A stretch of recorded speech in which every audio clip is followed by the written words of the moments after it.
Ils disent qu'un animal est le plus dangereux quand il est blessé, mais une nouvelle vidéo incroyable montre à quel point les dauphins sont amicaux et intelligents lorsqu'un dauphin à gros nez s'est approché d'eux en quête d'aide. Qu'est-ce qui pourrait pousser un groupe de pêcheurs exténués, déjà en retard de plusieurs semaines, à risquer tout ce qu'ils ont pour un seul animal blessé ? Aussi étrange que cela puisse paraître, c'est exactement ce qui s'est produit à bord du Golden Delight. Elle est venue juste vers moi et puis j'ai mis la caméra entre mes jambes et j'ai juste enlevé la ligne de pêche et coupé la ligne de pêche et enlevé l'hameçon. Mais j'étais vraiment inquiet que le couteau ne soit pas assez aiguisé, vous savez, mais heureusement il l'était et c'est parti tout de suite. Aujourd'hui, on plonge au cœur des eaux ouvertes, là où la nature peut se montrer impitoyable, où chaque décision a du poids, et où des rencontres inattendues révèlent de quoi les gens sont réellement faits. Des tempêtes implacables jusqu'à un moment inoubliable à quelques milles des côtes, ce récit nous montre comment la compassion peut surgir dans les endroits les plus improbables. Commençons par le début. 2 semaines en mer, les réserves au plus bas et pas un poisson à l'horizon.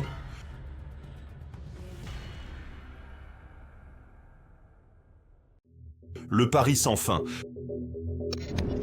Pour l'équipage du Golden Delight, chaque départ en mer est une prise de risque. Peu importe la météo, la saison ou les prévisions, prendre le large, c'est toujours un pari contre le temps, les éléments et la chance. Ils étaient déjà partis depuis près de 2 semaines, bien plus longtemps que prévu. Les premiers jours avaient été rudes. Filets vides, vent contraire, carburant en baisse. Des conditions qui forçaient des choix difficiles. Revenir les cales vides et affronter les conséquences financières, ou pousser plus loin vers des eaux isolées et risquer le tout pour un dernier espoir de bonne prise. Dans le monde de la pêche artisanale, les marges sont minces et quelques jours sans prise peuvent suffire à briser bien plus que le moral. La plupart de ces hommes n'avaient pas d'économies à la maison, seulement des factures, des bouches à nourrir et un quotidien entièrement dépendant de ce que la mer voulait bien offrir. Ils étaient habitués à la dureté du métier, mais ce voyage avait mis leur endurance à rude épreuve. Puis vint la décision qui allait tout changer. Le capitaine proposa une route plus éloignée, vers des zones peu fréquentées, souvent évitées à cause des risques de navigation ou de leur éloignement des secours. Il n'avait aucune garantie. Juste l'instinct, des cartes vieillies par le sel et ce raisonnement silencieux. Là où peu de bateaux pêchent, il reste peut-être plus de poissons. N'ayant plus grand-chose à perdre, ils mirent cap vers l'inconnu. Un retournement soudain. Le changement fut instantané. À peine leur filet plongé dans cette étendue plus calme, l'atmosphère à bord se transforma. La tension sur les lignes était immense, si forte que les treuils gémissaient et l'équipage devait tirer ensemble, épaule contre épaule, pour remonter la prise. Ce qui s'échappa sur le pont était une explosion argentée, poisson sur poisson, des espèces qu'ils n'avaient presque plus vues depuis des années. Des cris de joie éclatèrent. Après des jours à gratter le fond sans rien ramener, il remontait une fortune. Chaque filet ramenait plus que le précédent. Dès le 2e jour dans cette nouvelle zone, les cales étaient presque pleines. Les poissons frétillaient en taluisant. Même les plus anciens, ceux qui en avaient vu d'autres, avouaient ne pas avoir vécu une telle prise depuis plus de 10 ans. Un instant, le poids des jours passés disparut. On chantait entre les quarts, on riait autour des repas maigres et une bouteille rare fut ouverte pour célébrer. La nature elle-même semblait partager leur moment de grâce. Des baleines apparurent près du bateau, bondissant lentement dans des arcs majestueux comme pour les saluer. Les mouettes tournaient au-dessus d'eux. Mais la chance est un courant capricieux. Alors que les cales débordaient et que le cap était mis sur le retour, l'océan leur réservait encore une épreuve.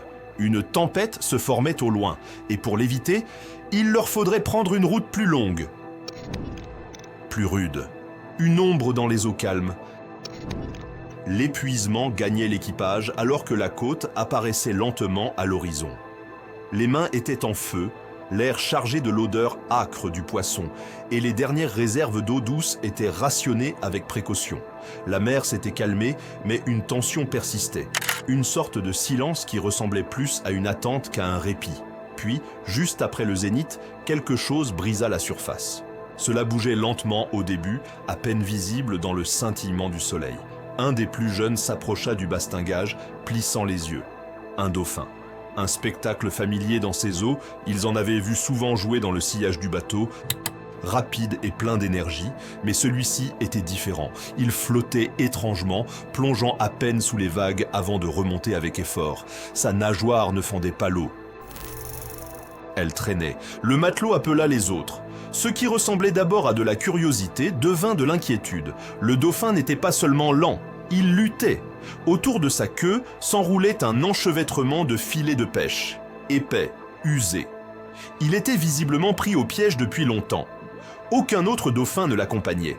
La force l'abandonnait à vue d'œil, et le filet semblait l'entraîner vers le fond chaque fois qu'il tentait de remonter. L'équipage resta figé dans un débat silencieux. La terre était si proche, à peine quelques heures. Faire demi-tour, c'était retarder encore. Affronter la faim, prendre plus de risques. Mais la décision ne prit pas longtemps. Sans vote, sans mot, le capitaine tourna la barre, le bateau vira. Le sauvetage. Il n'avait aucun protocole pour ce genre de situation, aucun outil prévu pour sauver un dauphin. Juste des filets, des cordes, des couteaux et une débrouillardise forgée par des années en mer. Alors que le bateau s'approchait, le dauphin sursauta puis s'éloigna dans une trajectoire hésitante. Il tenta de plonger, mais le poids du filet le ramena à la surface en sursaut paniqué. L'équipage coupa le moteur, ajustant leur position avec précaution. À la deuxième tentative, ils lancèrent l'un de leurs propres filets. Cette fois, non pas pour capturer, mais pour sauver. L'animal glissa dans le filet tendu avec moins de résistance que prévu. Certains pensèrent qu'il avait abandonné, d'autres croyaient qu'il avait compris. Quoi qu'il en soit, au moment où on le hissa à bord, il resta immobile, respirant faiblement, sa peau brillante et marquée par le sel et le soleil. 2 hommes le maintenaient doucement, tandis que le chef de pont s'agenouilla à ses côtés, un couteau à la main. Il travailla vite, coupant la masse de nylon et de fils métalliques sans toucher la chair.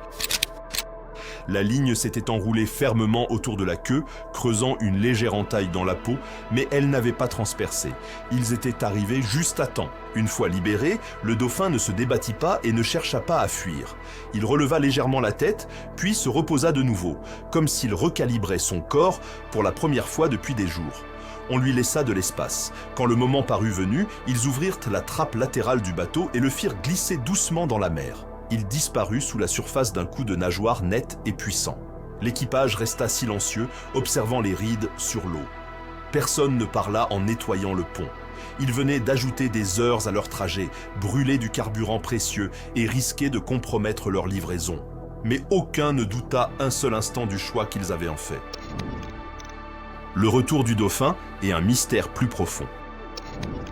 Cela commença comme un éclat lointain, à peine visible dans la lumière déclinante du soleil couchant. Une éclaboussure, puis une autre, plus proche cette fois. L'un des marins aperçut une silhouette grise et lisse émergeant à bâbord, juste à côté du bateau. Aucun doute possible, le dauphin était revenu. Il glissait le long de leur coque avec une fluidité retrouvée, libéré de ses entraves, son mouvement désormais gracieux et maîtrisé. L'équipage échangea quelques regards, mais dit peu. Certains souriaient. Un homme se contenta d'un hochement de tête, les yeux rivés sur l'eau. Était-ce une simple coïncidence, un réflexe d'instinct, ou bien quelque chose d'autre, quelque chose de plus intentionnel ? Les scientifiques étudient depuis longtemps l'intelligence des dauphins, mais en 2013, un événement survenu au large d'Hawaï surprit même les biologistes marins les plus chevronnés.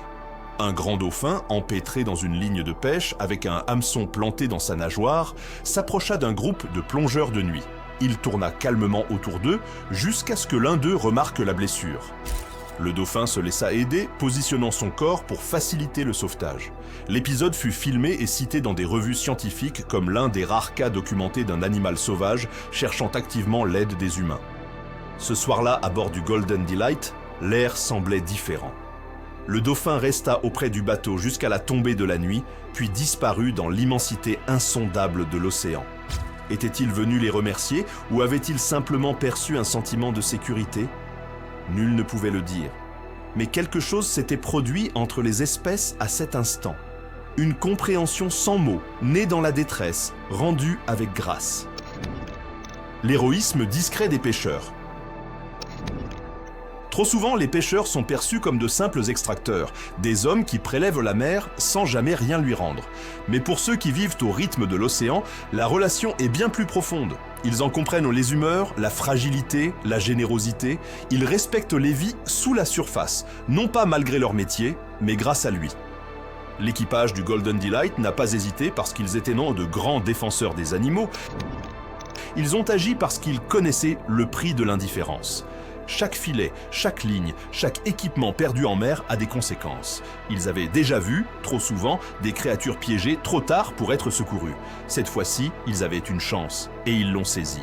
Leur décision ne leur valut ni prime, ni raccourcissement de leur retour éprouvant. Ils sont arrivés avec des jours de retard, des poissons à la limite du gâchis et l'estomac vide.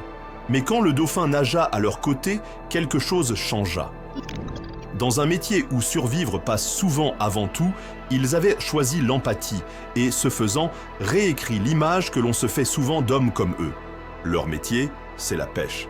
Mais leur héritage, cette fois du moins, fut tout autre. C'était notre histoire venue du grand large. Mais vous, qu'auriez-vous fait? Risquer le tout pour un dauphin? Ou continuer votre route? Partagez votre avis en commentaire. Après tout, l'océan n'est parfois pas qu'une étendue d'eau, c'est un miroir de ce que nous sommes vraiment.